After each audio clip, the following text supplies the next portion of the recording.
been released. Tonight, the KVUE Defenders examine a situation playing out over and over again in downtown Austin.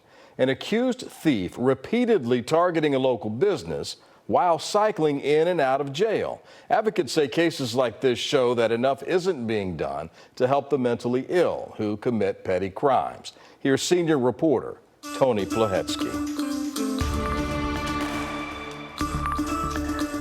This video was from a downtown Royal Blue grocery early on July 1st. A man shatters a window and in under a minute grabs a handful of cigarette cartons, then bolts. 4 days later, he's back, smashing through another window and filling a bag with cigarettes before climbing out the window. He was in the store for about 30 seconds. We'll spend hours on this particular break-in. Police later charged the alleged offender with burglary. In the 16 weeks leading up to that arrest, Staley's staff had made 15 reports to Austin police about that man. I can't even tell you. I've considered throwing in the towel, going to finding a job somewhere, and just getting out of this business altogether. Police had arrested Tyrone Telemack on a trespassing charge a month earlier for being on Royal Blue's property. A judge sentenced him to 20 days in jail. Then he was back on the street. His past crimes include trespass and theft, a cycle in and out of jail over 7 years. His attorney wrote to us in an email, quote, "Each time he serves a few weeks in jail and is released, leaving no better than when he was arrested." She said such crimes are often committed by poor, homeless, and mentally ill, and that, quote, Tyrone fits into all of those categories. Staley says he often turns to the only resource available, the police. A lot of times it's our only solution to get somebody out of our store or prevent them from coming back the very next night. So we're kind of using the only tool that we have available. Mental health advocates say the man fits into a large population in Austin, thrown too often and ineffectively into the justice system.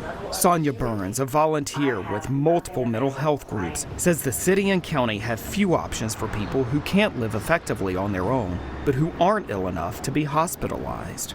We are far from having what we need. And we often hear that phrase, the right care at the right place at the right time, and that is not possible. We don't have those options. Officials have started efforts to fill that gap. Travis County officials approved opening a behavioral and mental health diversion center, an option for people to receive behavioral and mental health instead of going to jail. The county is working to set up such facilities at the former Ronald McDonald House at 15th and Trinity Streets and possibly on the campus of the Austin State Hospital. A pilot program is set to start in coming months, but it'll be years before the program is fully operating. We have many of these people who just cycle, because when we get to that level of acuity, we don't have an option, and some people need a secure option. Some people just need the structure and support of a more intentional community. Staley says he hopes more can be done faster. We don't have a community working together. We need the city, APD, our county and district attorney, our county itself working together on this. And in the meantime, his frustration rises. It's impossible to run a business like this. County Attorney Delia Garza told us in a statement, quote, "This individual has spent hundreds of days in jail.